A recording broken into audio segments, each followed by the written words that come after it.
happy World Elder Abuse Awareness Day. That's today. That's why I'm wearing purple. Today is the day that you wear purple to support ending and preventing elder abuse. So yes, today, June 15th, is World Elder Abuse Awareness Day. And that's not just some made-up national holiday like Measure Feet Day, which is January 23rd, or Monkeying Around Day. That was actually yesterday, June 14th.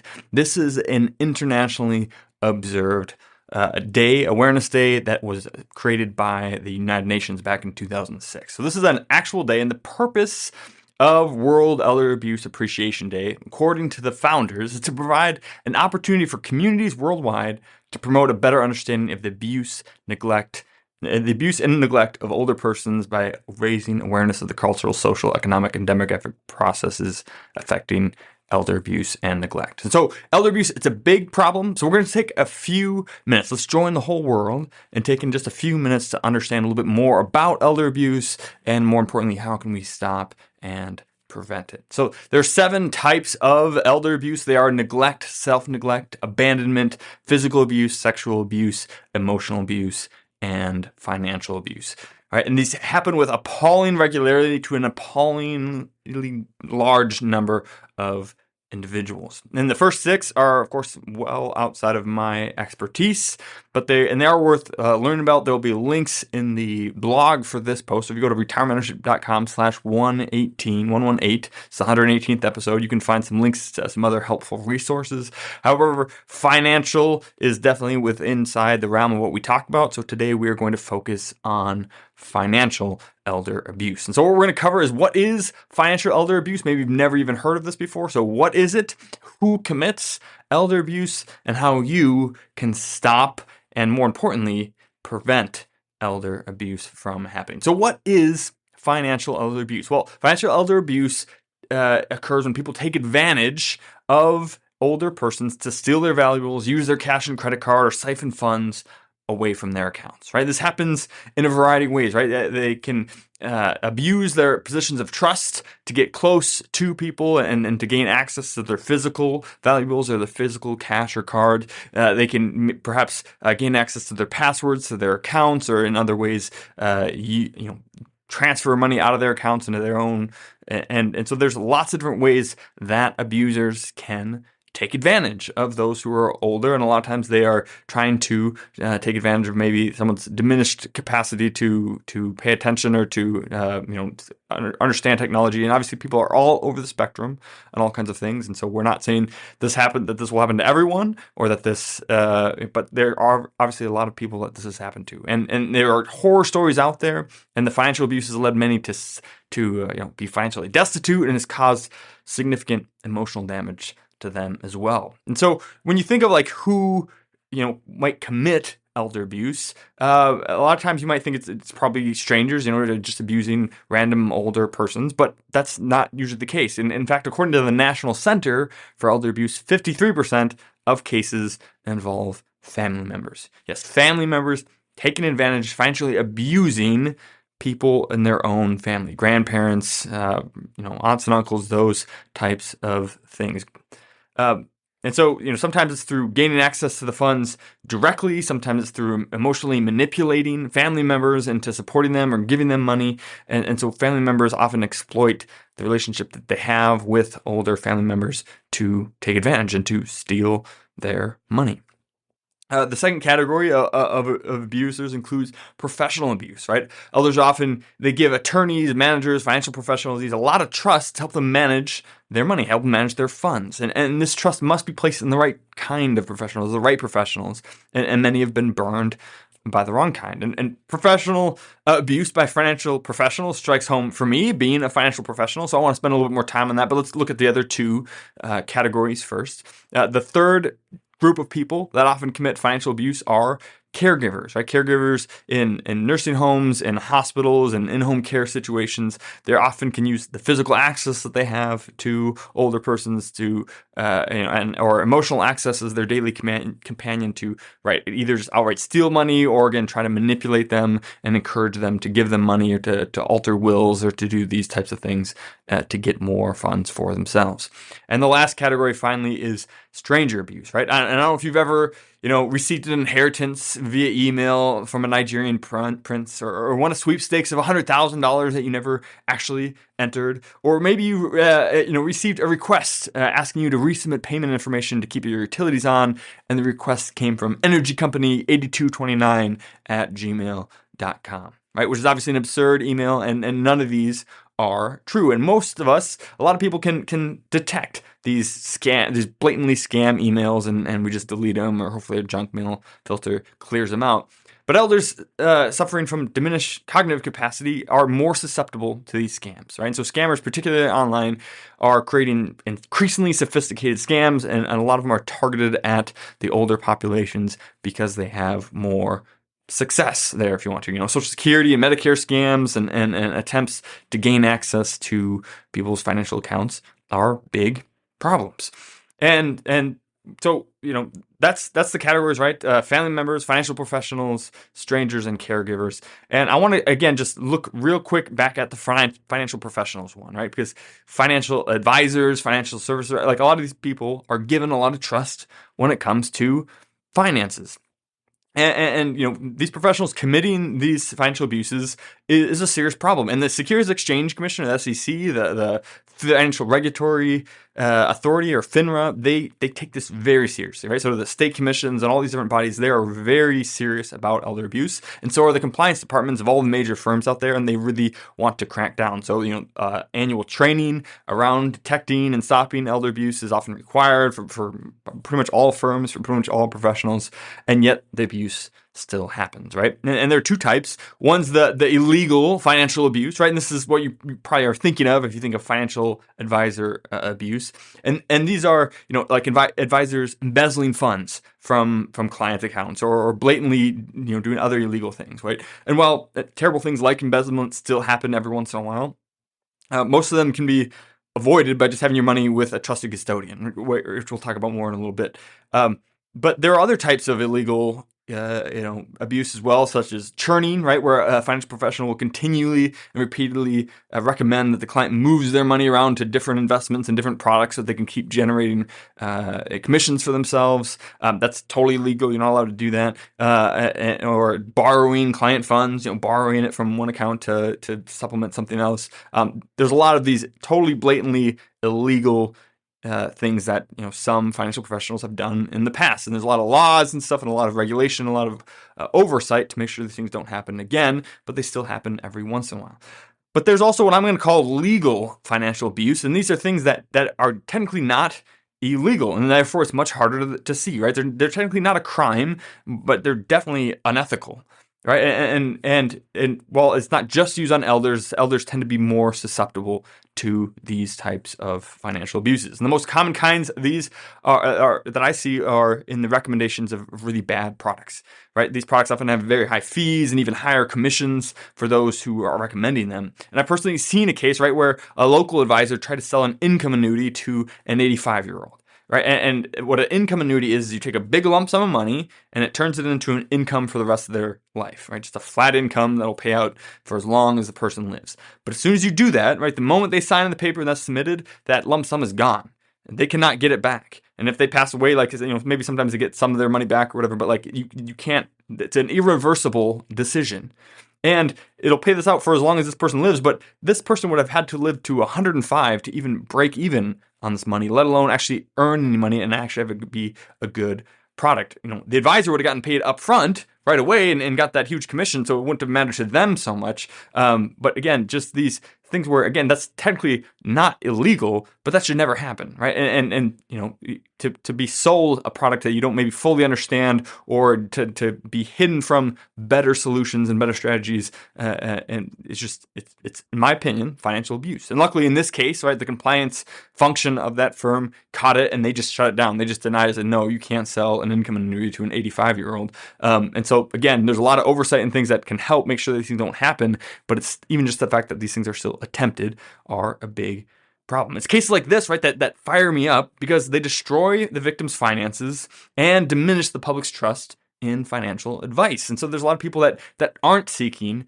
the advice that they need, and a lot of older people that don't seek the help that they need from true trusted professionals because of cases like this. And so it makes me kind of peeved, and it's one of the reasons I'm very passionate about fiduciary financial advice, right, and systems behind it to help encourage and enforce that fiduciary advice. And so abuse most frequently happens with commissionable products, right? This is where we see a lot of this happening. The big paydays awarded to those who sell them skew their ethics and insight, and it's part of the reason, right? That so like in our industry, we all have errors and omissions insurance, right? So if we commit an error or an omission and it costs the client money, right? That's where we have this insurance. Kind of like doctors and lawyers and stuff like that. They have their versions of this as well.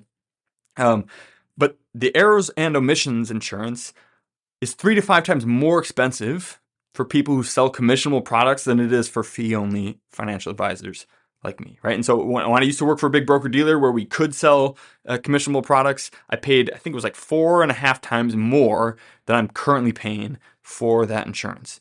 And I think the reason is obvious, right? That there are more claims, more complaints, more grievances issued against people who are selling commissionable products than those who are just providing advice. And so that's a big thing, and I'm fairly passionate about it. And we'll talk in a little bit about how we can prevent some of these things from happening with financial professionals. But first, let's just see, like, how would we spot financial elder abuse, right? Maybe you're getting to the age where you're concerned about it for yourself, and with this one, it's usually outside people, so maybe you see this in your parents and aunt, uncle, and someone from church that you're close with that's maybe older. And the Nursing Home Abuse Center actually had a great list of warning signs for elder financial abuse. There's a link again in the blog where you can just go view their whole article on it. But I just thought it was a great list, so I'm just gonna totally steal it. And so possible signs of elder abuse can include, right, where checks or bank statements go instead of to the person, they go out to the perpetrator, right? Forgeries on legal documents or checks, large bank withdrawals or transfers between accounts, missing belongings or property, mood changes in the older person, such as depression or anxiety, new changes to elders' will or power of attorney, right? When you see those things happening without any external cause, there may be cause for concern there. Now, the elder signed strange documents they didn't understand. The elderly person did not understand their financial situation, unpaid bills and eviction notices, utilities being discontinued if bills weren't paid, and unexpected withdrawals that the elderly person could not have made, right? So just little things, right? Maybe there's a change in their mood, or they're talking about some, they seem confused about what's happening with their finances. There might be a sign that some kind of elder abuse is happening there.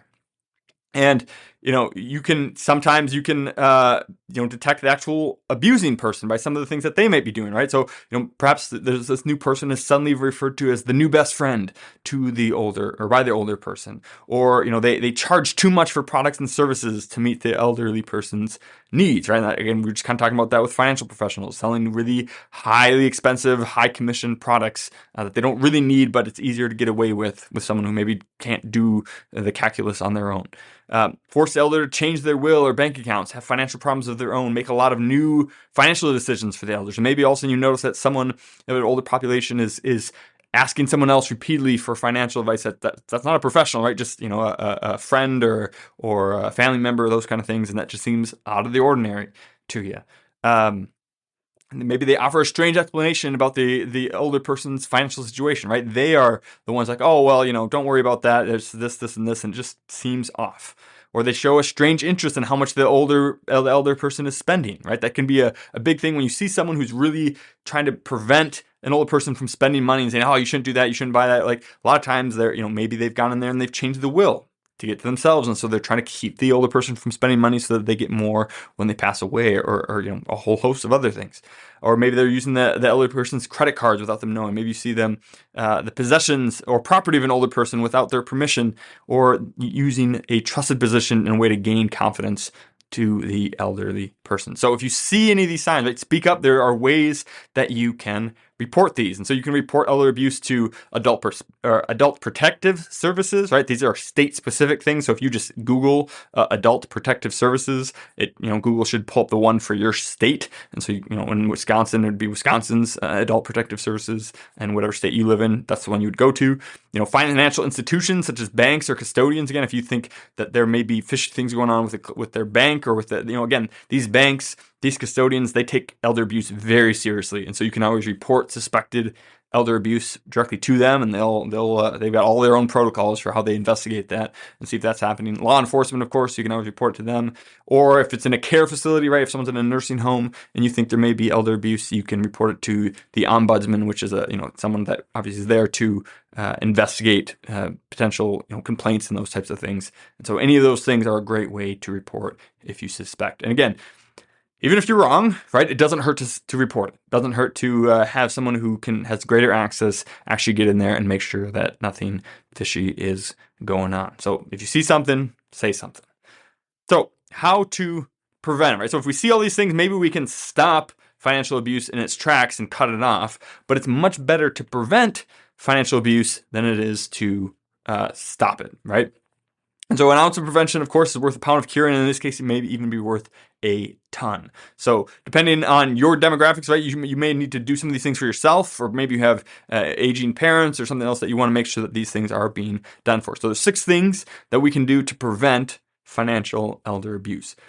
Number 1 is security, right? Having and maintaining proper account security is paramount, right? Online banking and all these online account access has made things easier for sure, but they also made it easier for users and for abusers to get a hold of these things. So strangers, professionals, caregivers, family members have all taken advantage of online access to steal money. And so there are a few general tactics that we can take to keep accounts secure. Number 1 being using 2-factor authentication, right? If knowing your username and password is all it takes to get into your financial accounts and screw around with them, then it's only a matter of time before someone who isn't supposed to be in there eventually gets in there. And so again, if you're not, a password is probably sufficient for your Netflix account, but it's not sufficient for protecting your money. And so 2-factor authentication is, of course, when they text you a code or have you open up a separate app in your phone and press a confirmation or something, that just a second way to make sure it's really you trying to access accounts. So those should definitely be set up on all your financial accounts and on your email as well, as email is often the gateway into a lot of your other accounts. So that one, make sure your email is secure, make sure your online access to your banking and investment accounts is secure. Of course, never give out your password or security code to anyone that's asking for it, right? If Social Security, banks, financial custodians, and any other legitimate company will never ask you for your password. Ever, ever, ever. If anyone on the phone is ever asking you for your password or for you to forward a security code to them for them to input for you, that is a scam. No legitimate company will ever ask you for your password or for your security code that's texted to your phone or sent to another app on your phone. Hang up and then call go look up your actual institution and call them directly, go change your passwords, do whatever it takes to secure that account. Never give out your passwords. And then verify any email requests, right? Sometimes you'll get emails from companies that you work with that you think are legitimate, right? Because it'll say from support@schwab.com. But one way to easily test this is because people can make their email look like whatever. The way that email systems work, they can input a name that they want to display instead of their email themselves. And so what they'll often do is they'll display a legitimate looking email address over top of their fake one. Right? But one thing you can do is anytime you get an email from someone that seems a little bit off at all, you can just double click on the name of the sender and it will display the actual email address that the email is coming from. Right? And there's obviously a big difference between getting a real email from support@schwab.com and getting an email from Schwab Support 1x1@gmail.com. Right? Those are 2 different things. And so you always look to see what the real email is and if it's legitimately from your institution. And then lastly, insist on voice instructions, right? Whenever we personally get an email from a client asking us to transfer funds to a different account or whatever, we always call them up. And especially we haven't talked about it before. It was unexpected. We call them up, listen to the real voice, right? This doesn't really work with like big banks or things that they don't really know you. But for me, right, I know my clients. I've met with them. I know my clients' voices. And so I can call them up and make sure that they really requested that. And I don't just go off of email. Because if a scammer got a hold of their email, again, which is why it's so important to secure that, they could always email out requests to financial institutions. If that's all they're doing, is they're just honoring email requests, you should insist on voice confirmation, voice instruction instead. So security, that's number one thing you can do to protect yourself from or protect your loved ones from financial elder abuse. Number two is security. Number two is fiduciary, right? And I've talked about this a lot in this podcast, in particular, episode 88 on what is a fiduciary. So I'm not going to talk about a bunch here, but again, most of the professional financial abuse happens with commissionable products, right? With all these different people that are incentivized to put their interests above yours or above your elder family member. And so this can be totally avoided by just working with fee-only fiduciary advisors. They can't sell you anything. All they can do is provide advice and sell you advice 1 month or 1 quarter at a time. Right. And so you can cancel anytime, you can leave anytime. There's no big way for them to get a massive payday up front and then leave you stranded. And so it's just if your professional is not working in your best interest, why are you even working with them? So number one is security. Number two is fiduciary. Number three is transparency. Right, there's very sin is supreme in secrecy. And so whether or not you believe in God or not, right, we can all agree that elder abuse is sin and it thrives in secrecy. It needs secrecy in order for it to for people to get away with it. And so we've got to bring it into the light and it'll die. So transparency defends against strangers having trusted, by having trust, transparency defends against strangers by having a trusted family member be able to see what's going on inside of accounts, right? If someone else can see your accounts and there's some transparency there, they'll be able to look for weird transactions or transfers going out to another account that they don't know about. And so it also defends against untrustworthy family members by revealing situations where to trustworthy family or to trusted professionals, right? And so sometimes family can help spot a untrustworthy professional, and sometimes trusted professionals can help spot an untrustworthy family member. Either way, having multiple layers of transparency there really helps. And, for instance, I've got a client in their 70s who became a client from a commission advisor because her son was looking into fiduciaries and recommended that she change. And he zooms in to all of our client meetings just to make sure that his mom is getting great advice because she doesn't know enough about these things to be able to tell the difference. And so that's great. And I welcome that. And to have that extra layer of transparency is awesome. And so if your professionals are hesitant about that, they don't want anyone else to be involved in the conversations, or you want to check in with your aging parents or someone else that you care about, and their professionals are saying no, like they're not, they shouldn't get involved. Don't bring them into this. That's a red flag, right? So transparency helps. So number one, we had security. Number two, fiduciary. Number three, transparency. Number four is custody. Right, and a custodian is a company that actually holds your funds. And so there are a lot of really popular custodians out there, and in no particular order, some of the most popular ones are, Charles Schwab, TD Ameritrade, Fidelity, also known by National Financial Services, Pershing, and Vanguard. Right, so there's the very popular ones. If you've got your money at a real custodian, then that's great. You want your money with a big time custodian. I don't know if you remember Bernie Madoff, right, who embezzled funds of thousands of people. Well, the problem with that was that people were writing out checks to Bernie Madoff. They were writing out to his company, and his company was acting as the custodian, which is why he could just waltz off with most of it. And so, perhaps you've watched a Netflix show Ozark, and there's a scene in there where the main character is laundry money. He used to be a financial advisor, and so he's meeting with an older lady, and he still says he's a practicing financial advisor, and he convinces her to move his money over to him.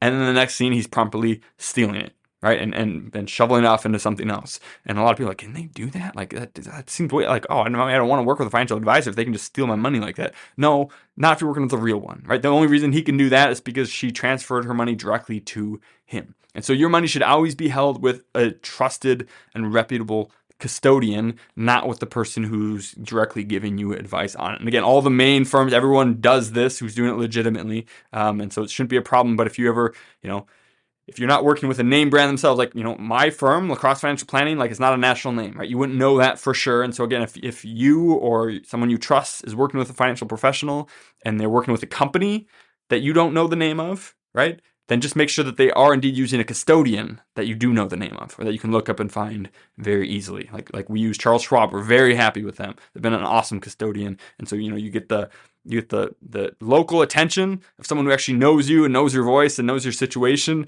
And then you have the big security of a Fortune 100 firm behind that. So we think it's the best of both worlds. But you want to make sure that you are using a custodian. So again, we got security, fiduciary, transparency, custody, and then we break our little Y formula and go to trusted contact. Perhaps you, right, or your parents have reached an age where they want to increase that transparency without handing over authority, right? We want more transparency without necessarily offering over authority. And so you can now add a trusted contact. It's called the trusted contact to virtually all accounts in the US. Pretty much any bank custodian is going to support this feature. And what a trusted contact is, that's someone you trust, obviously, who you want to grant view-only access to your accounts, right? So they can view what's going on in there, they can get statements, they can log in and see transactions and history and all those things, but they won't be able to do anything with it, right? They can't transfer money around, they can't make any withdrawals or anything like that. It's just a way to increase transparency without giving them any authority. And so, a trusted contact is a great way to add that second set of eyes just to watch for signs of elder abuse. And I recommend that clients start thinking about adding a trusted contact at age 60, and that by age 70 that you have someone else that you trust that can just have that access and be able to see that. So that's number 5 is trusted contact. And lastly, number 6 will be financial power of attorney, right? And so if you want to not just grant the transparency, but also the authority, then you will want a financial power of attorney. And so what that is, like, granting financial power of attorney to another individual allows that person to act on your behalf in financial matters, right? And they can include or exclude anything, including financial decisions, opening accounts, transferring money, making payments, and many more things that could be in there. And so we covered financial power of attorney a lot in our estate planning essentials workshops. You can go to retirementmentorship.com/workshops and you can find that one and doing that. But here's just a few items to consider with financial power of attorney. One, it would be scope of power. How much power, how much authority do we actually want to give them? And so a general power of attorney gives them control over basically all your financial matters. A limited financial power of attorney gives them specific control over just specific things. And so depending on where you or maybe your family members are at, you may want a general one or a limited one, depending on those cases. The other thing to think about is now or later. Do you want to give them the authority right now, or do you just want them to have it later on, but you want to make sure that you pick right now who's going to have it, right? And so one of the main reasons to add financial power of attorney is to make sure that someone you trust will make decisions in your interest when you no longer can, right? And so many folks, eventually we lose what's called capacity, the ability to make financial decisions for ourselves. And even if it's just for the last few days or weeks or months of our lifetime, most of us will lose that at some point. And so do you want to have someone that you trust who knows your wishes and what's in your best interest to be able to make those decisions for you? Most people, yes. And again, you can make your spouse your initial financial power of attorney, and then you can name other people to do it as well. And so, eventually, I think most people are going to want this. And so that's what you can do. What you can do is a springing power of attorney, and that springs into effect when you lose capacity. Right? So maybe you don't want someone to have financial authority over your stuff now, but if you ever lose the ability to make decisions for yourself, you want them to gain that authority at that time. So you use a springing power of attorney to make sure that happens. Minimally, everyone should have this, right? So you want to make sure that when or if and when you lose capacity, someone's there to make decisions for you. Or you can make it a non-springing power of attorney, which means it's in effect right now, right? As you sign it, it automatically gives them that power, right? So my spouse and I, we have non-springing power of attorney for each other because we want to be able to help manage, our joint finances are signed for each other at any point. And then we have springing power of attorneys for other people if something should happen to both of us and we both lose our capacity. And the last thing you want to think about is maybe, do you want that power to transfer through, to go through that transition of moving from being able to make financial decisions to losing that capacity to do that? Right, so a durable power of attorney means that you're giving them control now, authority now, and that if you lose capacity, they will still maintain that authority, right? They'll still maintain the power. A non-durable power of attorney means that you will want to give them financial authority now, but if you lose capacity, then they will also lose their authority. right? And so that might be something where, hey, for convenience, I want this person to be able to sign for me. I want them to be able to do these things for me, but only as long as I can check their work, right? And verify that they are doing things for me. If I ever lose that ability, then I want them to lose their power. So one strategy is to have a non-durable, non-springing power of attorney for someone that you want to have convenient access to stuff and be able to do things on your behalf right now. And then to have a springing, durable power of attorney. And so you have one person that's helping you while you're still with it, and then that power will automatically cease for them when you're no longer with it, and it'll automatically activate for someone else who you'd want to take care of it in that event. So generally, you need to have a signed statement from 2 attending physicians that say you've lost your capacity for one of those to come into effect. So just to wrap all this up, right? Financial elder abuse can be perpetrated by family, caretakers, professionals, or strangers. They abuse trust and they abuse position to steal money or influence these elderly people. And so you can spot elder abuse, right? And if you know the signs, but preventing it is much better. So again, the 6 ways that you can help prevent financial elder abuse for your family members, for yourself, or for other loved ones is ensuring the following, right? That number 1, you have security, that your online accounts are secure. Number 2, fiduciary, that you're working with someone operating in your best interests or theirs. Transparency, the professional dealings are fees are fully transparent and you can see what's going on. Number 4, custody, that your accounts are with a reputable custodian such as Charles Schwab, Fidelity, Vanguard, or Pershing. And number 5, having a trusted contact. If you're between the ages of 60 and 7, you want to grant view-only access to someone you trust to be able to see your accounts. And lastly, number 6, financial power of attorney. Minimally, right, we should have a springing financial power of attorney. And for when you lose capacity, and you may want to consider granting that to somebody now. Again, see the whole workshop that we did on that for more information. Together, we can prevent elder abuse and stop it from happening. You can wear purple on World Elder Abuse Awareness Day. That is today. So thanks for joining me, and happy World Elder Abuse Awareness Day. See you next time.